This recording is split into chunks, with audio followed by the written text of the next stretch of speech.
प्यारे बच्चों नमस्कार। देखो अगले परिभाषा में पढ़ाऊंगा घात समुच्चय। तो घात समुच्चय क्या होता है इसके बारे में समझ लीजिए। समुच्चय ए के उप समुच्चयों के संग्रह को ए का घात समुच्चय कहते हैं। इसे पीए से प्रदर्शित करते हैं या निरूपित करते हैं। देखो ए बराबर एक समुच्चय ले रहे हैं, एक दो अवयव है इसके अंदर। तो इसके उप समुच्चय कौन कौन से बनेंगे तो आपने निकाल चुके पहले। उप समुच्चय की संख्या क्या होती है, 2 की घात n होती है, मतलब 2 की घात 2 कितने हो गए 4। तो 4 उप समुच्चय बनते हैं, एक 5 1 2 और एक 2। तो इन सभी का संग्रह मतलब इन सभी का एक समुच्चय बना लो, उप समुच्चयों का समुच्चय बना लिया तो उसको क्या बोलते हैं अपन, घात समुच्चय बोलते हैं। तो इसको अपन कोष्टक के द्वारा लिखते हैं। और इसकी संख्या कैसे निकाली जाती है, नंबर ऑफ, इसको बोलते हैं नंबर ऑफ घात समुच्चय। तो नंबर ऑफ घात समुच्चय आते हैं 2 की घात m से।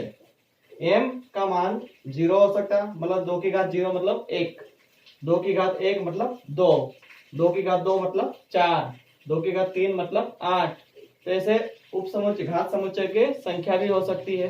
ठीक है, ये घात समुच्चय की संख्या का सूत्र है। इसमें एक लाइन लिखना भूल गया, क्या आएगा, ठीक है, n pa बराबर 2 की घात m। मतलब समझ गए, एक समुच्चय के उप समुच्चयों के समुच्चय को घात समुच्चय कहते हैं। समुच्चय ए के उप समुच्चय के संग्रह को या समुच्चय को क्या कहते हैं, घात समुच्चय। तो घात समुच्चय देखो, इसके उप समुच्चय सब निकाले अपन ने, उदाहरण द्वारा समझ में आ गया होगा जल्दी। इसके उप समुच्चय निकाले, इसका एक समुच्चय बना दिया। इसमें सदस्य कितने हैं, 4 है। ठीक है, तो 4 मतलब 2 की घात 2 है। तो ये 2 की घात 2 भी हो सकता है, कोई एक सदस्य हो जैसे 5 अकेला हो तो 2 की घात 0 आ सकता है। तो 2 की घात 0 मतलब कितना, 1। तो 2 की घात के रूप में इसको 2 की घात m के रूप में लिखा जा सकता है। और m का मान 0 भी हो सकता है, 1 भी हो सकता है, 2 भी हो सकता है, 3 भी हो सकता है, 4 भी, अनंत तक जा सकता है मान, मतलब पूर्ण संख्या होना चाहिए। ठीक है, इसको नोट कर लीजिए, फिर मैं अगली परिभाषा बताता हूँ। देखिए अगली परिभाषा अपन पढ़ेंगे समुच्चयों का सम्मिलन या संघ। सम्मिलन को संघ भी बोलते हैं, उसको इंग्लिश में बोलते हैं यूनियन ऑफ सेट्स। यूनियन मतलब संघ, सेट्स मतलब समुच्चय। तो यूनियन ऑफ सेट्स की परिभाषा देखो, समझो। समुच्चयों ए और बी का सम्मेलन या ए और बी का संघ वह समुच्चय है जिसमें ए के सभी अवयवों के साथ बी के भी सभी अवयव हो, मतलब ए के साथ बी के भी होना चाहिए, तथा उभयनिष्ठ अवयवों को केवल एक बार लिखा गया हो। मतलब ए में और बी में जो कॉमन चीज है उसको केवल एक बार लिखना है। तो ये समुच्चय क्या कहलाता है, ए और बी का सम्मिलन कहलाता है। तो सम्मिलन या संघ का प्रतीक क्या है, ये यू द्वारा दर्शाते हैं। ऊपर लाइन नहीं खींचते हैं, बड़ा यू लिख देते हैं अपन, इसको संघ बोलते हैं। क्या बोलते हैं, संघ, यूनियन बोलते हैं। यूनियन का संकेत है। जैसे अपने पास 2 समुच्चय थे ए और बी, तो ए तथा बी का सम्मिलन या ए तथा बी का संघ क्या आएगा, ए संघ बी या ए सम्मिलन बी।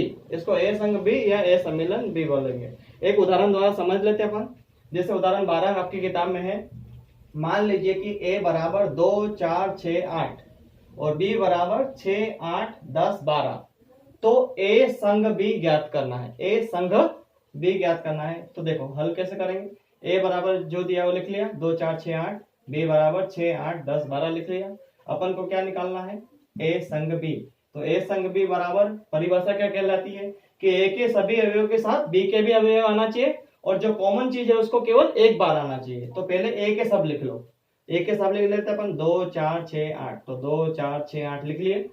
अब बी के जो बचे हुए अवयव है वो लिख लो, कॉमन चीज एक बार लिख ली तो लिख ली। देखो 6 8 इसमें भी आ गया, 6 8 इसमें भी है, तो 6 8 क्या है, कॉमन है।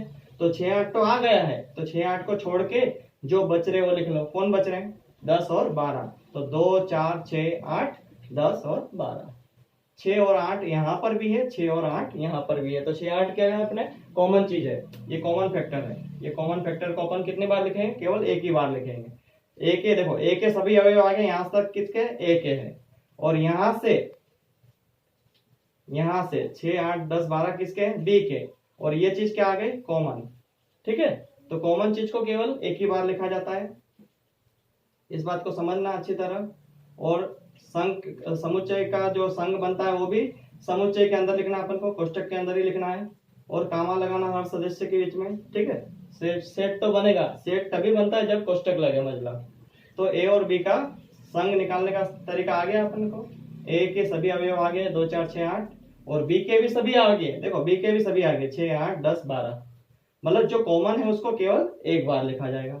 इसी तरह आपको एक मैं होमवर्क दे रहा हूँ, प्रश्न वाले 1.4 का पहले का पहला, जैसे x बराबर क्या है 1 3 5 और y बराबर क्या है 1 2 3, तो अपन को x संग y निकालना है। एक और a संग b की जगह x संग y निकालना है।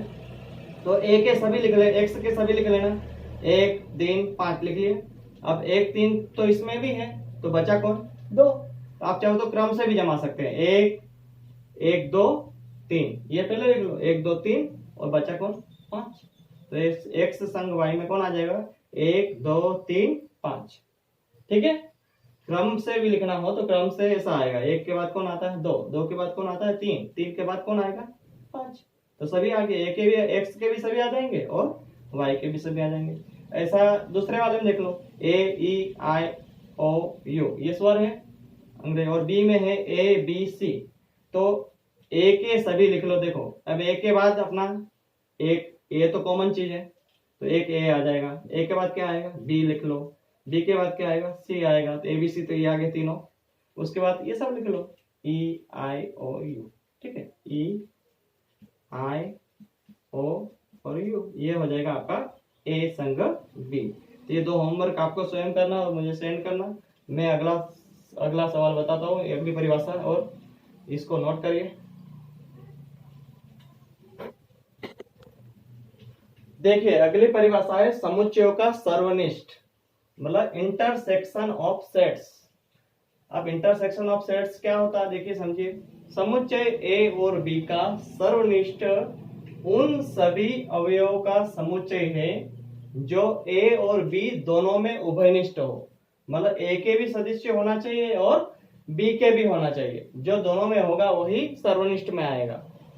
मतलब समझे आप, समुच्चय ए और बी का सर्वनिष्ठ उन सभी अवयवों का समुच्चय है जो ए और बी दोनों में उभयनिष्ठ हो, मतलब कॉमन चीज होना चाहिए। ये बात ध्यान रखना कि जो ए में भी आए और बी में भी आए, और इसे प्रतीक उल्टे यू से आड़े यू से निरूपित करते हैं। जैसे ए और बी का सर्वनिष्ठ कैसे पढ़ेंगे, इसको ए सर्वनिष्ठ बी, इसको क्या बोलते थे अपन ए संग बी, इसको संग बोलते थे, और इसको क्या बोलेंगे अपन ए सर्वनिष्ठ बी, इसको क्या बोलेंगे सर्वनिष्ठ। तो ये ध्यान रखना, खड़े यू को संग बोलते हैं और आड़े यू को उल्टे यू को क्या बोलते हैं सर्वनिष्ठ।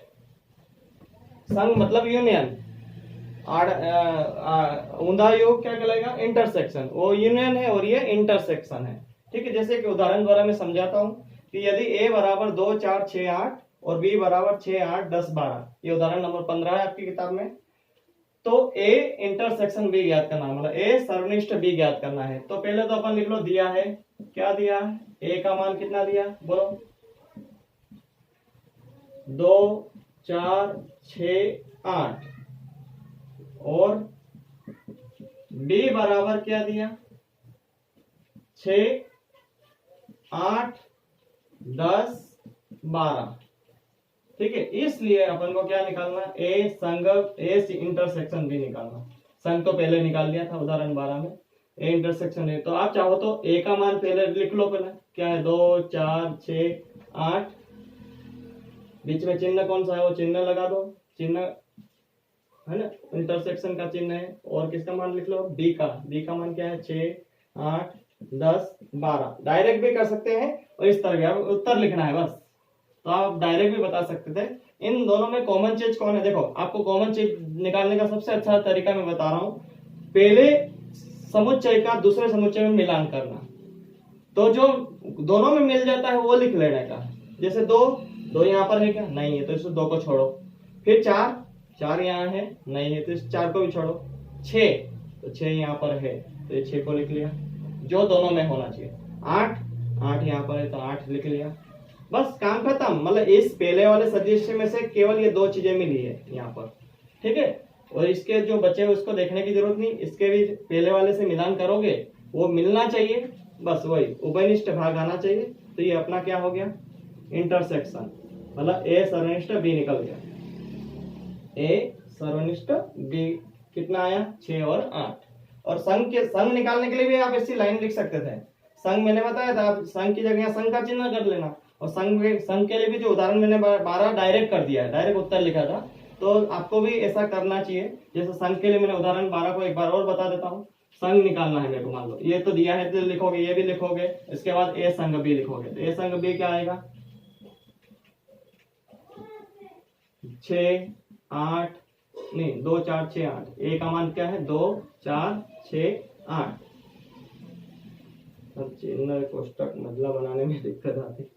और बी का मान 6 8 10 12, इसको लिख लिया, इधर का चिन्ह उल्टा हाथ पड़ता। अब देखो संघ की परिभाषा कहती है सभी अवयव आना चाहिए, तो एक ही भी सभी आ जाएंगे। तो 2 4 6 8 पहले तो ये लिख लो क्रम से, क्योंकि ये छोटी संख्या है इनसे। तो 2 4 6 8 संघ में क्या कहते हैं, ए के भी अवयव आना चाहिए और बी के भी आना चाहिए, और जो कॉमन है उसको एक बार। और बी के कौन बचे 6 8 10 12, तो 6 8 तो आ गया, कौन बचा 10 और 12। तो इस तरह आप कर सकते थे उसको, उदाहरण 12 को इस तरह कर लेना, पहले ये लिख लेना फिर ये अपना आंसर। ठीक है, आप इसे नोट कर लीजिए, ये तो लिखने की जरूरत नहीं, ये आपको समझाया उसके लिए 12 के लिए, इसको नोट कर लीजिए। फिर मैं आपको होमवर्क दे रहा हूं, देखिए मेरे 2 उदाहरणों का आपको संघ और सर्वनिष्ठ अच्छी तरह समझा देता हूं। पहले देखिए, मान लीजिए कि a बराबर ए ई आई ओ यू है और b बराबर ए आई यू है, तो सिद्ध करना है या दर्शाना है। क्या दर्शाना है कि a संग b बराबर क्या होता है, a होता है। तो पहले जो दिया है वो लिख लेते हैं अपन, क्या दिया है, a बराबर बोलो a ई आई ओ और यू, तथा और लिखो, और दिया था, और b बराबर ए आई यू। इसलिए अपन को सिद्ध ये करना है, ठीक है, इसलिए अपन a संग b निकालते हैं। तो a संग b, पहले a के मान सब लिख लो, a की जगह पर a के मान, क्या है a के मान, a E I O you, फिर बीच में चिन्ह कौन सा, संघ का, फिर b का मान लिख लो, b का मान कितना है ए आई यू, ठीक है, ए आई यू, ये यू है। अब संघ की परिभाषा क्या कहलाती है कि ए के भी सभी सदस्य आना चाहिए और बी के भी सभी आना चाहिए। तो देखो बेटा, ए इसमें भी है, फिर आई भी इसमें है और यू भी इसमें है, मतलब जो बी के सभी सदस्य है वो ए के अंदर है, तो ये ए के भी सभी सदस्य आएंगे और बी के भी आ जाएंगे इसी के अंदर। देखो फिर लिखते जाता हूं, ए के बाद कौन आएगा, ई के बाद कौन आएगा, ए है, तो ये दोनों में से एक बार आगे, उभयनिष्ठ को केवल एक बार लिखा जाता है। फिर इसके बाद नंबर किसका है, ई का, फिर आई इसमें भी है तो आई को लिख लेते हैं, दोनों में से कॉमन एक बार। फिर ओ, तो ओ लिख लेते हैं इसके बाद। फिर यू, तो यू भी दोनों में है तो यू लिख लिया। तो ये ए ई आई ओ यू किसके बराबर है, ए के, तो बराबर में क्या आ गया, ए आ गया। तो देखो सिद्ध क्या करना था, ए संग बी बराबर ए, तो अतः यहाँ लिख दो, अतः ए संग बी बराबर ए, तो क्या हुआ, सिद्ध हुआ। ये सिद्ध करने का सवाल हो गया, ठीक है। इसके बाद आपको 2 उदाहरण किताब में है, 14 और 16। 14 में संघ निकालना है, ये 14 में संघ निकालना है, और 16 में क्या निकालना, सर्वनिष्ठ। अब 2 समुच्चय बना रखे अपन ने, उन्होंने पूरा डिटेल में लिखा है, मैंने शॉर्टकट में सवाल बना दिया।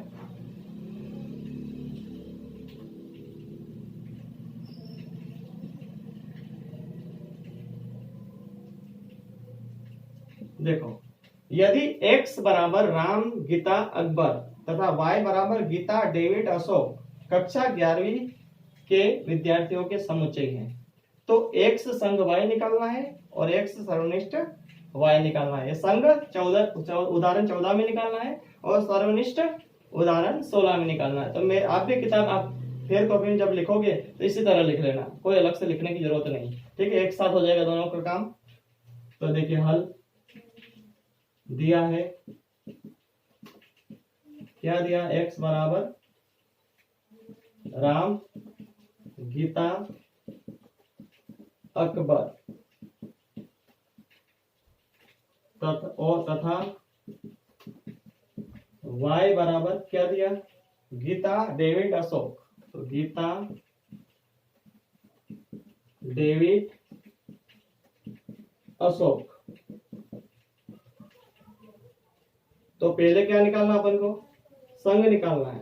तो इसलिए x संघ y, x का सम्मिलन, x सम्मिलन y निकालना है, x संघ y निकालना है। तो x के सभी मान लिख लो, कौन है, राम, गीता, अकबर,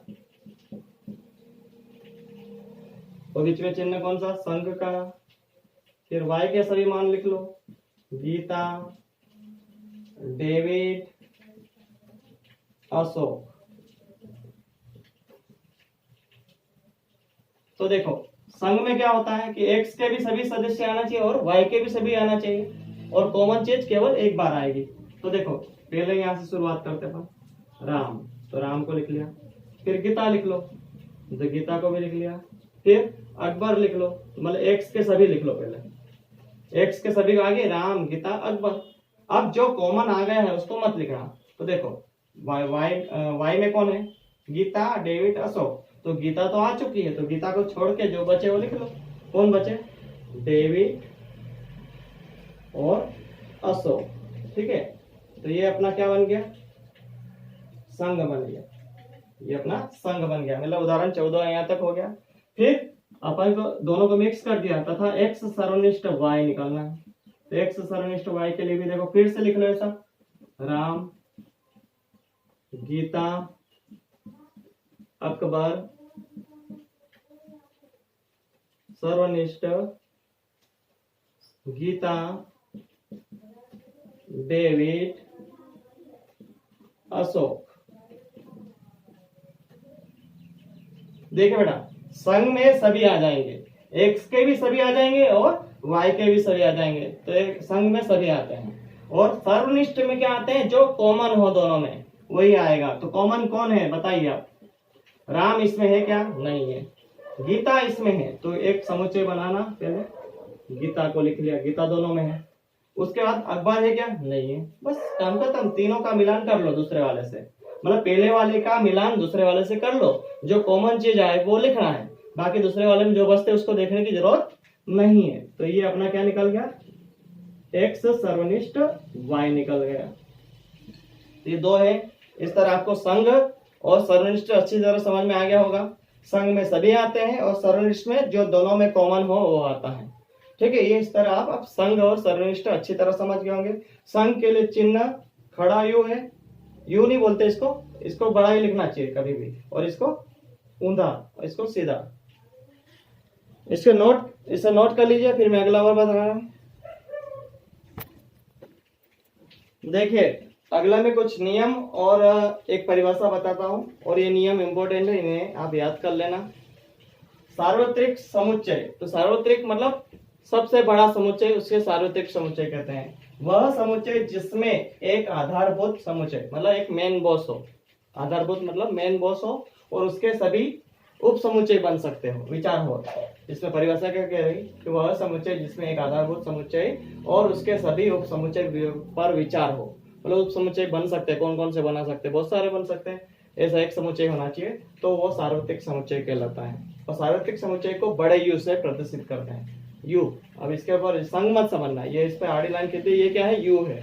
तो यू बराबर, जैसे उदाहरण मैंने बताया, 1 2 3 4 5 6 7 8 9 तक ले ली, और एक विषम संख्याओं का समुच्चय मैंने बना लिया। इसमें से ही क्या बना लिया, 1 3 5 7 9, तो 1 3 5 7 9 इसमें से ही लिया। तो ये क्या है, उप समुच्चय है किसका, यू का। फिर एक सम संख्या का समुच्चय ले लिया, 2 4 6 8 ले लिया, तो ये सम संख्याओं का बी उप समुच्चय किसका है, यू में से ही बना। तो ये ऐसे बहुत सारे उप समुच्चय बन सकते हैं, एक भी आ सकता है, दो भी अलग अलग आ सकते हैं, बहुत सारे बना सकते हैं अपन। तो यू को क्या कहेंगे, जो सबसे बड़ा समुच्चय है उसको क्या कहेंगे, सार्वत्रिक समुच्चय, इसको इंग्लिश में बोलते हैं यूनिवर्सल सेट, यूनिवर्सल सेट। अब इस यूनिवर्सल सेट के बाद कुछ नियम है संघ के गुणधर्म और सर्वनिष्ठ के गुणधर्म। पहले संघ के गुणधर्म समझा देता हूँ, इसको अपन सवाल के द्वारा भी हल कर सकते हैं, आगे करेंगे। पहले 3 नियमों को अच्छी तरह याद कर लीजिए। जैसे ए का संघ बी के साथ निकालते हैं, मतलब ए और बी के सभी अवयव आना चाहिए, तो बी संघ ए भी होता है। इसको क्या बोलते हैं, क्रम विनिमय नियम, मतलब क्रम बदल दिया, ए की जगह पे बी आ गया और बी की जगह पे ए आ गया, तो दोनों कैसे होते हैं, बराबर होते हैं। तो देखो ए संघ बी बराबर बी संघ ए, तो ये दोनों कैसे होंगे, बराबर। फिर साहचर्य नियम, इसको क्रम विनिमय नियम को इंग्लिश में बोलते हैं कम्यूटेटिव लॉ, कम्यूटेटिव लॉ। साहचर्य नियम को इंग्लिश में बोलते हैं एसोसिएटिव लॉ। तो एसोसिएटिव लॉ कैसे होगा, देखो पहले ए संघ बी निकाला, फिर उसका संघ जो भी उत्तर आएगा उसका संघ किससे निकाला, सी से। तो इधर इन दो, ये 2 कोष्टक में थे और तीसरा वाला बाहर था। अब पहले वाले को बाहर कर दो और बाद वाले 2 को अंदर कर दो, तो ये दोनों भी कैसे होते हैं, बराबर होते हैं। यहाँ पर ए संघ बी पहले निकालेंगे, फिर संघ करेंगे सी के साथ। यहाँ पहले निकालेंगे बी संघ सी निकालेंगे, फिर ए के साथ संघ करेंगे। तो ये कौन सा नियम है, साहचर्य नियम। फिर ए का संघ किसके साथ, फाई के साथ, मतलब फाई कौन है, रिक्त समुच्चय। तो ए का संघ फाई के साथ निकालोगे तो ए मिलेगा, क्योंकि ए के अंदर भी फाई छुपा है। तो ए के अंदर भी फाई छुपा है, तो अपना ए के सभी सदस्य आना चाहिए। तो ए के सभी सदस्य मतलब खुद ए आएगा, फाई में तो कुछ है ही नहीं। तो ये कौन सा नियम है, तत्समक लॉ, आइडेंटिटी लॉ। फिर अगला वर्ग सम नियम। तो वर्ग सम नियम है ए संघ ए का संघ ए के साथ, मतलब ए के भी सदस्य और इस ए के भी, तो ए और ए मतलब दोनों के, तो खुद ए ही आएगा ना।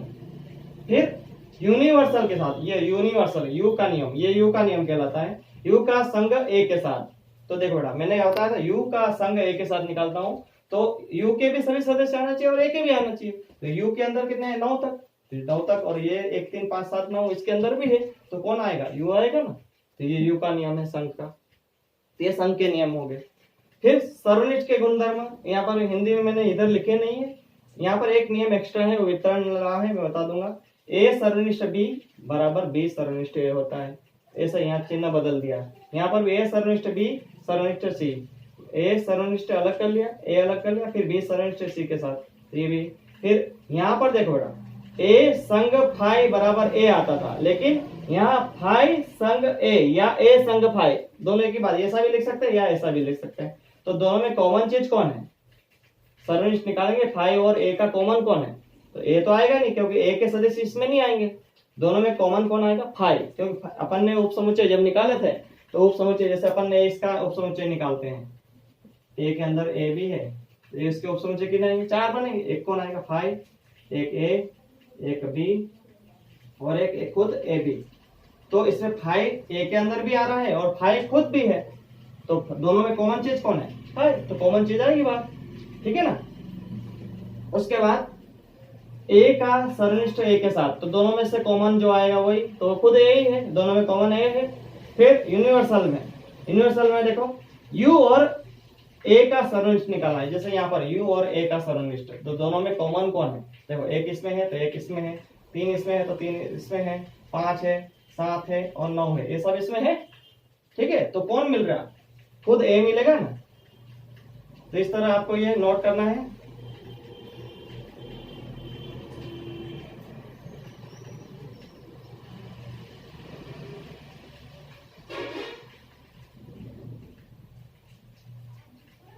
तो देखिए यू सर्वनिष्ठ ए का खुद ए आता है। और आखिरी नियम है वितरण नियम। तो वितरण नियम को समझा रहा हूं, देखो वितरण नियम सर्वनिष्ठ के लिए, ए सर्वनिष्ठ बी संघ सी, यहाँ संघ भी आएगा और सर्वनिष्ठ, वितरण कैसे होगा, ए का सर्वनिष्ठ के पहले किसके साथ, बी के साथ, तो ए सर्वनिष्ठ बी आ गया। बीच में कौन सा चिन्ह है, संघ का, तो बीच में संघ लगा दिया।